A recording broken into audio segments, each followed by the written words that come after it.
She says some things too. This time on One Woman Book Club, my search for great literature took me all the way to the East Coast to conduct my very first interview with a published poet. Hey everybody, it's Marissa Says Things, and I'm here in Boston with the illustrious Ali Eng, who wrote Monstrosity and has another chapbook coming out in 2017. I am from Connecticut and I'm a senior at Wellesley College. Up to this point, what has been your journey as a writer? I've been writing poetry kind of ever since I knew what poetry was, really, but it was never very good until like maybe 2 years ago or so, and then I got kind of more serious about it. But up until then, it was a lot of very angsty poetry, you know, like when you're 15, everything's angst. Thankfully, I've kind of gotten over my angsty phase, and poetry for me, it's definitely how I process my feelings, and it just helps me, I don't know, be more in touch with myself and understand myself better, which sounds very silly, but it's true. What brought you to the poetry genre?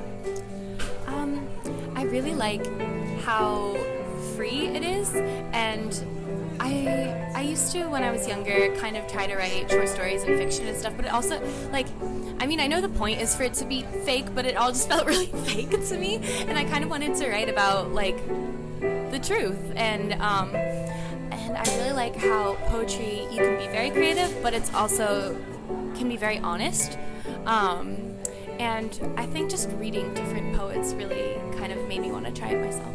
Going off of that, who are some of the poets that influenced you? When I was younger, I read a lot of the classic poets. I was really into T.S. Eliot and Sylvia Plath and angsty.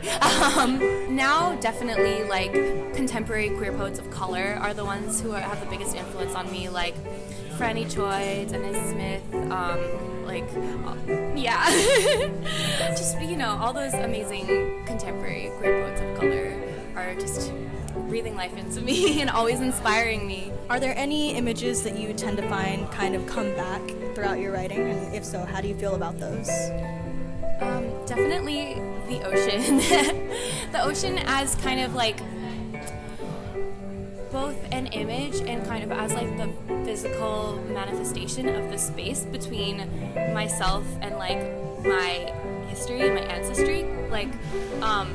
Especially as child of an immigrant, I think the ocean kind of represents a lot when it comes to immigration and diaspora. The physical crossing of the oceans, and I don't know, I write about that a lot, and plus I just really like the ocean. So it can serve a lot of purposes.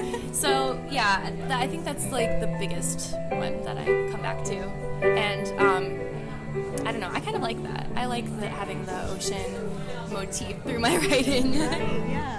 So what is your writing process like, and how does it differ from your editing process? My writing process is usually I'm in class not paying attention and just writing things in my notebook. I write most of my poetry when I'm supposed to be doing something else. But yeah, I just write down a lot of thoughts and images, and it's I don't really try to make it into a poem until later. So it's just usually I just write down stream of consciousness, and then I write. And then if I find things that I like from there, I just kind of pick them and try to put them together into a poem. So I usually just start with images and then go from there. And then I guess after I write a couple drafts, usually I do most of my editing on the computer, because that's easier for me somehow. So I always do my initial writing, handwriting, and then I edit on the computer. No, I kind of start from a place where I'm not trying to write a poem really, because I feel if I put the pressure on myself to sit down and just write a poem, then it's harder for me. So I usually just let my thoughts kind of go wherever they may, and then try to make something from that. What is the strangest metaphor you've ever written?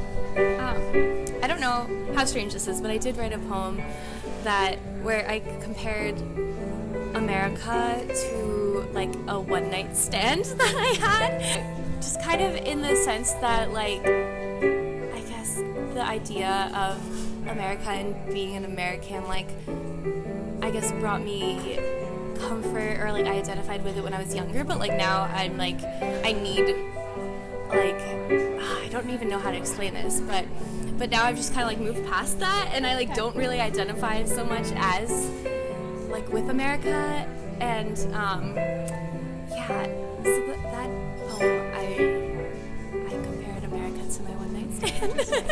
So if it turns out that we're all reincarnated after everything, what would you like to come back as?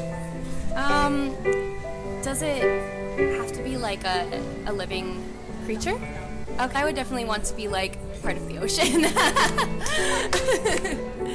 should have bet money on I know. Like, not the entire ocean, just like part of the ocean. Yeah. Nice. Oh, I like that. But if it was like an animal or something, then I would definitely want to be a sea creature, like a whale, because I feel like it's especially nice to be a whale because they're just like really big and just kind of living their lives, and they just kind of like, you know, meander around the ocean, just like chilling. Nice. Oh, I like that. That's a good one. Those are both good answers. So again, that was Ali Ang. Thank you so much for watching, and their next chapbook is coming out. I don't have a specific date yet, but the first quarter of 2017, be on the lookout for my next chapbook from Yellow Chair Review. And follow me on Twitter and Instagram at The Ocean is Gay. You can find their first chapbook on Amazon. It's called Monstrosity by Ali Ang, and it is really great. So, and I have it with me, but I forgot it in my friend's room. So, thanks for watching. See you around.